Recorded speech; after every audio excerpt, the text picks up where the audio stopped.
In the vast wilderness, where the seas carve through ancient ice and the winds whisper forgotten sagas, we set sail. Through the rugged coasts of Iceland and the towering geological marvels of Greenland, this journey carries us across the edge of the world, where nature reigns and legends are born.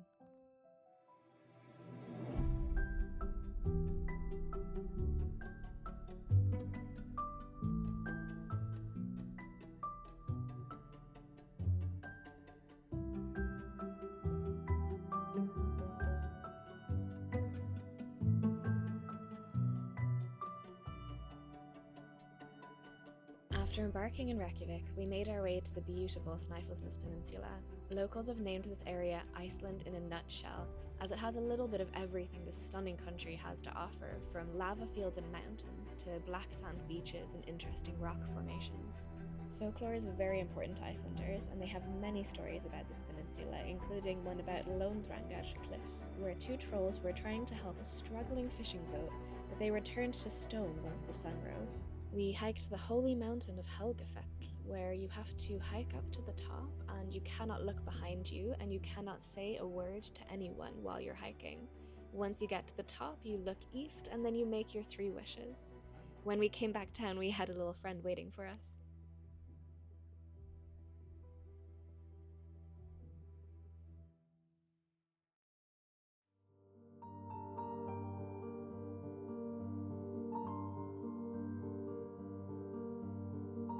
Dandi Waterfall. Its name translates to thunderous, reflecting the powerful roar of the waterfall heard by those who get close.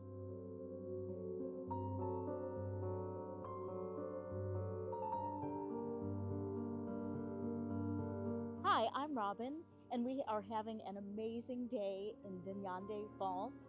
And here it is right behind me, a set of 7 different waterfalls with a magnificent splay of waterfalls up at the top.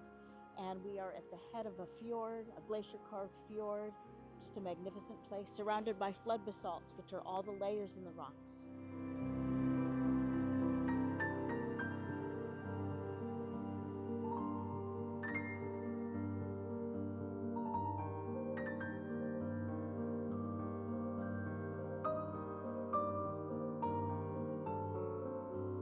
And so we sailed away from Iceland up into the Arctic waters of Nunat, otherwise known as Greenland, where a magnificent adventure awaited us.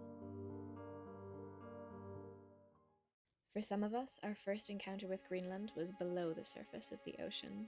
Our knowledgeable submersible pilot, Shaylin, brought us on a journey to the ocean floor. We climbed down into the impressive submersible, and I was immediately struck by how it didn't feel claustrophobic at all. It felt very spacious.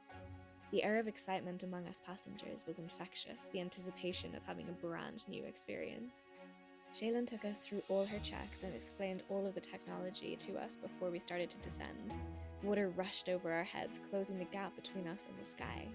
Soon, I could barely tell where the glass was. It felt like we were immersed in the ocean, like we were part of it. At a depth of about 55 meters or 180 feet, which is the height of a 22-story building, the seafloor came into view, revealing a world of wonders. Starfish, feather stars, and jellyfish floated through the deep, their movements almost otherworldly.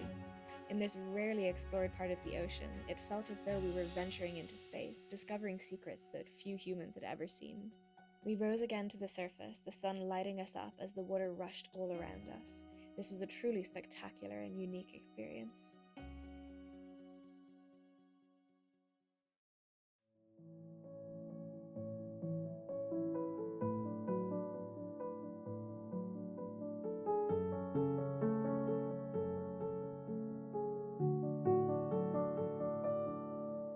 We visited the isolated settlement of EOP Tor.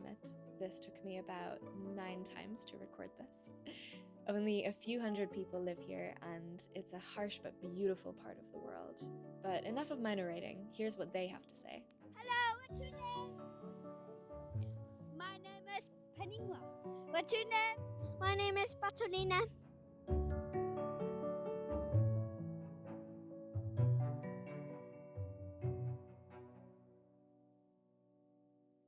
How old are you? 7, 9. Okay. Bye.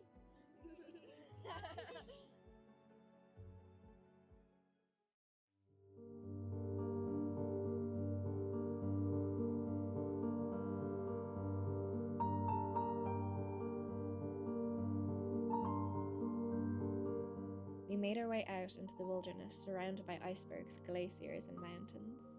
Our bear guards kept a lookout for us as we explored the area, marveling at the nature around us. We inspected remains of old hunting cabins, imagining the life these people must have led.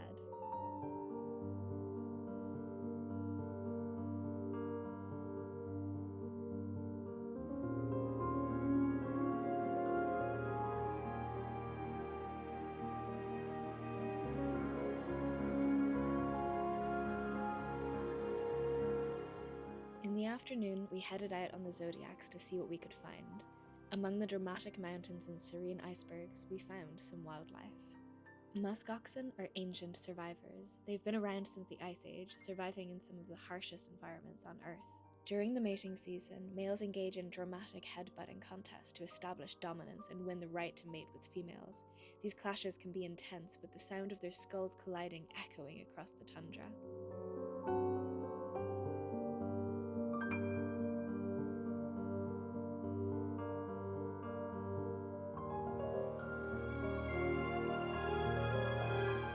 We spotted a bearded seal sunbathing on an iceberg. These seals are named for their prominent whiskers, which are more sensitive and flexible than those of other seals. These whiskers are incredibly useful for detecting prey on the seafloor, helping the seals find food in murky waters.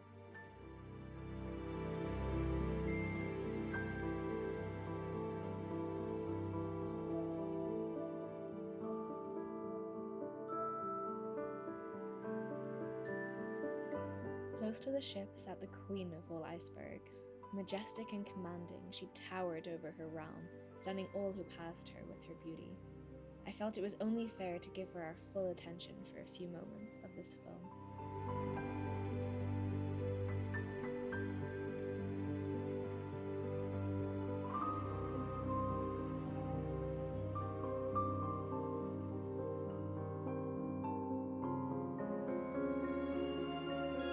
So this is the Western Geralli suit.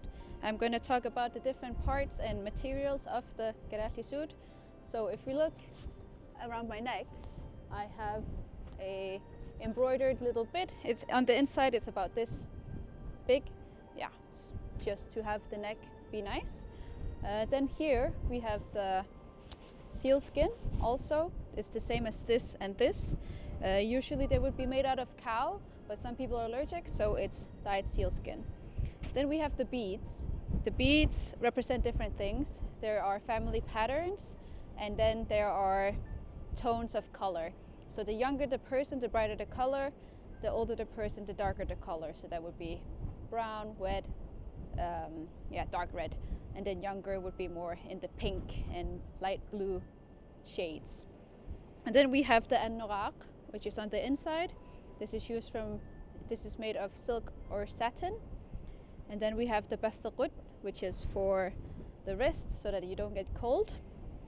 And then we have the shorts. They're about this length, and they're made out of ring seal. And this is avitet. And then we have the sock. The sock is again from the seal skin, lace embroidering. And then we have the gamik, which is made of seal skin, and the bottom is either hooded seal or caribou because their skin is tougher. And then the way you can tell which side it goes is the line that goes inside, so that's how you tell which is which.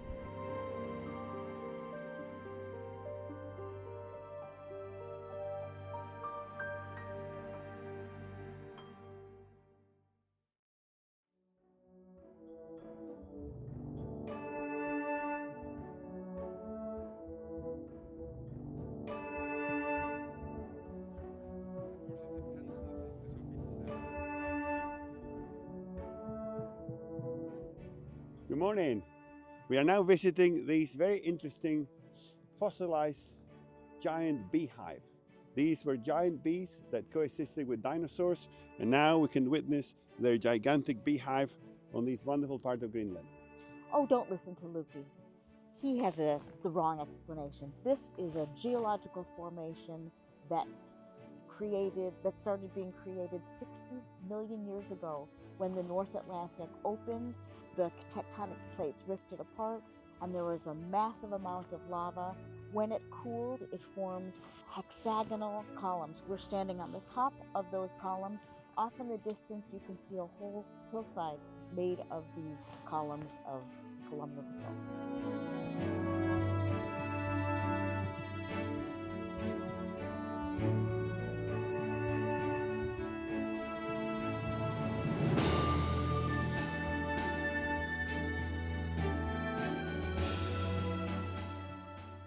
Back on the ship, we heard the two words we'd all been yearning to hear: polar bears. We headed out to the front decks to view a polar bear relaxing on a ridge in front of us, with others in the distance.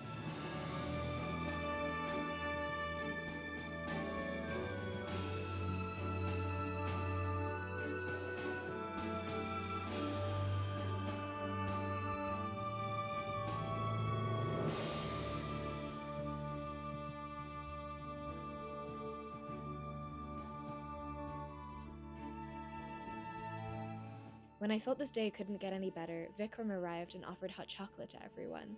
Polar bears and hot chocolate, what a Seabourn moment.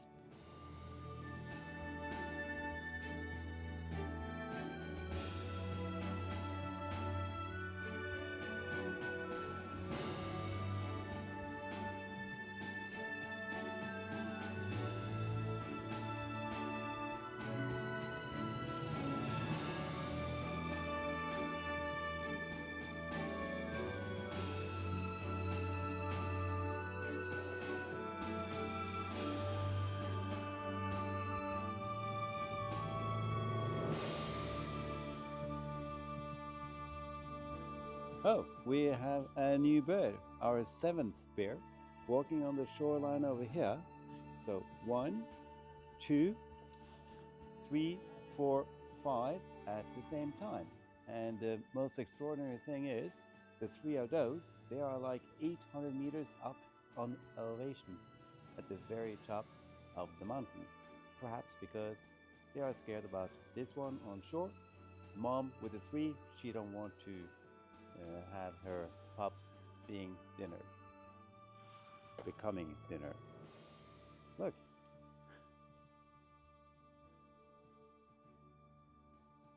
You see it?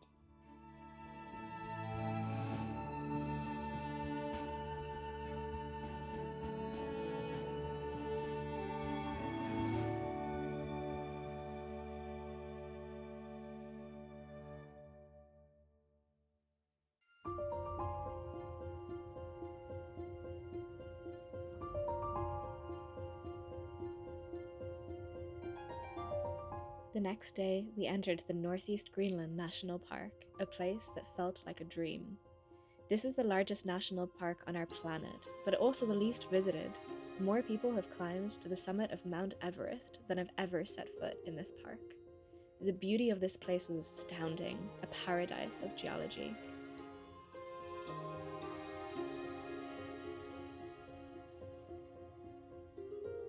My name is Jon Sigurdsson. I'm a geologist and a member of the expedition team on board the Seabourn Venture. Today we are in Segerselskapet Fjord in the National Park of Northeast Greenland, the largest national park on our planet. And this place is all about geology. We have the sedimentary formations of the Eleanor Bay. These sediments are 600 to 900 million years ago, have undergone a lot of changes throughout the millions of years. And finally, the carving glaciers of the ice age left them exposed, and we have dramatic scenery, another beautiful day in Greenland.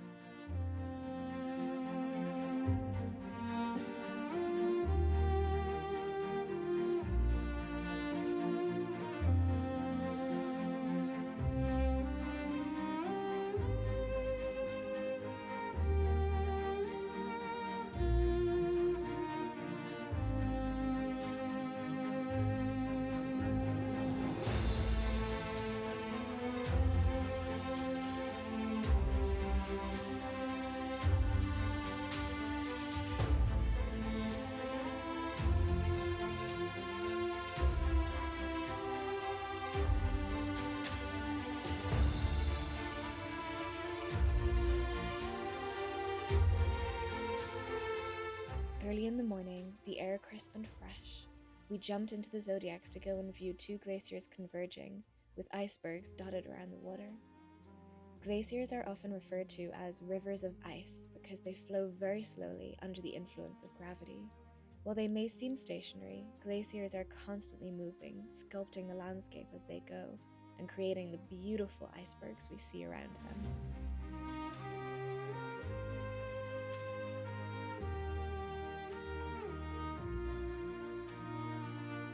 John wasn't very impressed and decided to watch YouTube videos on his phone instead, and Truls refused to even look at the glacier as it wasn't a Norwegian one. Sean and Shaylin didn't even go near the glacier and just stayed at the ship when they heard how boring the ice was.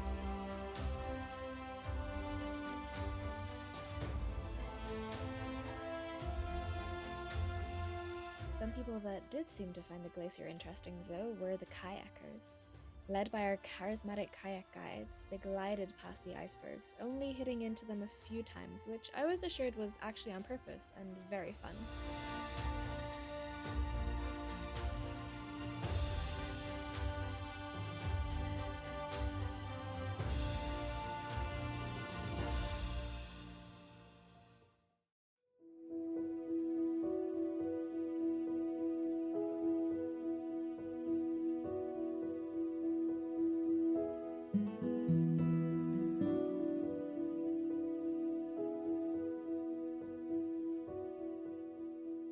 We had a calm and beautiful afternoon at Cap Miko and found a hunter's cabin. As we approached it, we realized there were some locals hiding inside.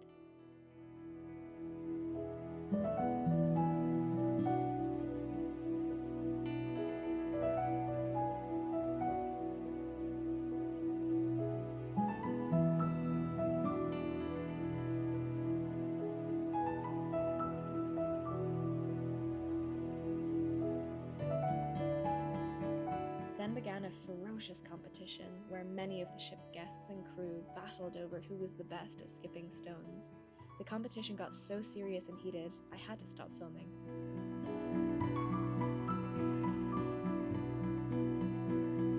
We had the privilege of visiting Ella-Ø, one of the bases of the legendary Sirius Patrol.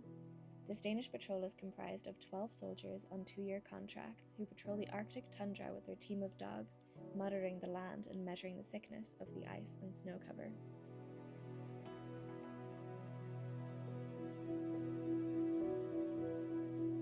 Hi, my name is Nikki. I'm from Kakoto, southwest of Gundry-Beck. Right now we're at the Eastern National Park. It's pretty amazing. I don't know if I would have ever had the opportunity to come here on normal circumstances. Yeah, the mountains are just so beautiful and it's so far from my everyday life. So a few days ago we were in Itokotomid, the main town of the eastern side. Yeah, there were about 300 people who lived there. The dialect is different, so that's really interesting. I was asking about the shark, and one of the guys, he started talking about, yeah, we have it a lot, it's really delicious. And then the other part I didn't understand, and he caught up on that, so he started talking Danish, which was really interesting. I'm very happy and excited about sharing about Gundry-Beck. It's always nice when a ship has a local on board, have proper representation. Yeah, I'm happy to be here, so.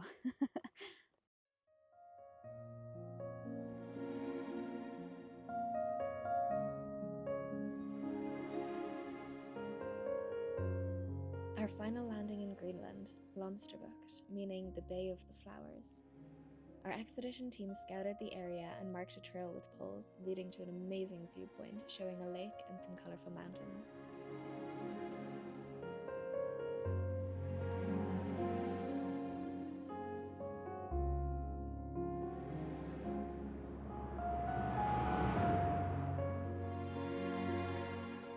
Here we are in beautiful Northeast Greenland National Park. We spent wonderful days here in this pristine and remote wilderness.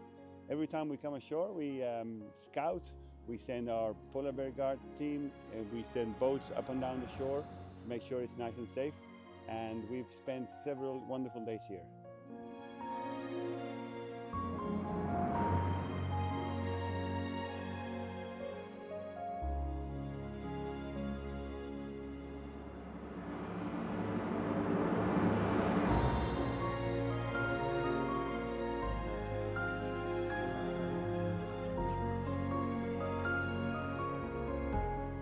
Good afternoon, my name is James. I'm First Officer. I'm the Voyage Planning Officer here on board Seabourn Venture, and my job is mainly working here on the bridge, making sure the ship is navigated safely to where she needs to go. Also making sure we plan ahead for future voyages so that we can know where is the safest route in which to direct the ship, avoid such things such as shallow waters and ice, especially in these parts, especially challenging up here in Greenland because there is very little in the way of electronic charts. We often have to use paper charts, and often the data, especially how deep the water is very old data. So we have to use a lot of our own equipment in order to map out the seabed in front of where the ship is going, so that we know where we're taking the ship is a place where it is safe for it to go to. Yeah, it's not just myself. We have a whole team of navigation officers which are led by the captain, and we all work together. We all have our different roles and responsibilities to make sure that the ship is piloted safely throughout her voyage. I think the highlight definitely was going to the national park. Scoresby Sound is beautiful, but it is a place that we go relatively often. The national park is more of a rarity in terms of a destination. And just sailing down the fjords in the national park, seeing all the rock formations and the tall mountains, the complete remoteness of the area was truly a very stunning experience to witness, and I'm very privileged to have got that opportunity. After a sea day of crossing the Denmark Strait, we arrived back in Iceland. Siglufjörður, or Siglo for short, is one of Iceland's most beloved towns. Nestled in a fjord between towering mountains, we were treated to a performance about the history of herring fishing in the area.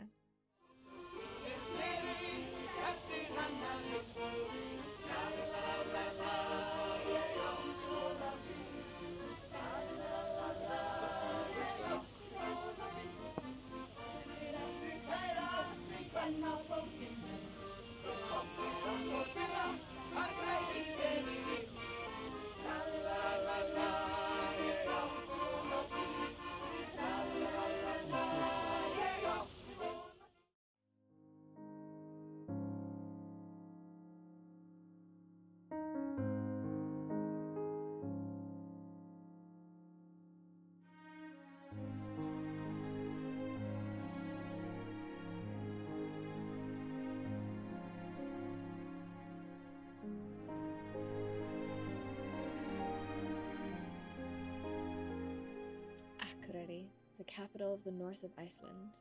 We journeyed to the heart of the Mývatn area, getting a morning view of Goðafoss, the waterfall of the gods. We walked around craters and explored rock formations before soaking in a geothermal pool in the sun.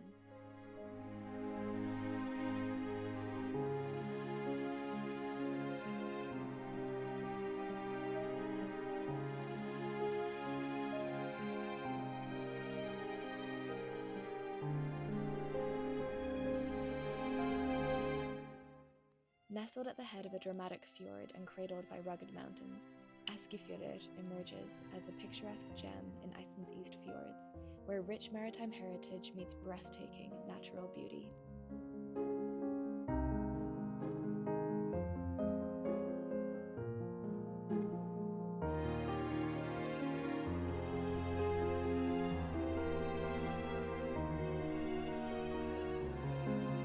Hi, this is Luciano, the expedition leader on board Seabourn Venture. We've enjoyed several stops in Iceland and of course our time in Greenland, where we explored the little known Northeast Greenland National Park and Scoresby Sound. We had great encounters with polar bears, icebergs, we did hikes, kayaks, dives, and we were very privileged to enjoy that part of the world with amazing weather. Thank you for sailing with us.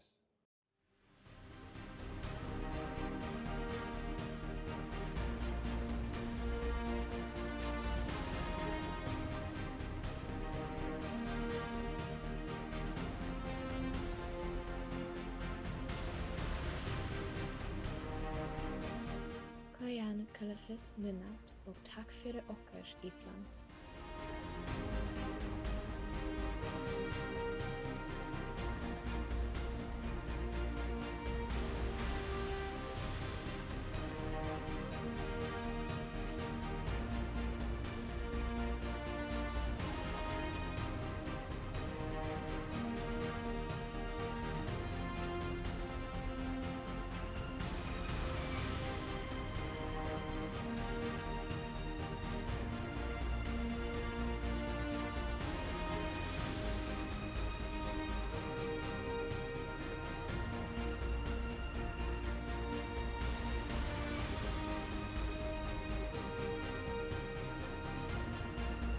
On behalf of Seabourn, it's been my privilege to be your captain for this voyage. We've been to some truly remarkable places, and it's been an honour on behalf of all the crew to share those experiences with you.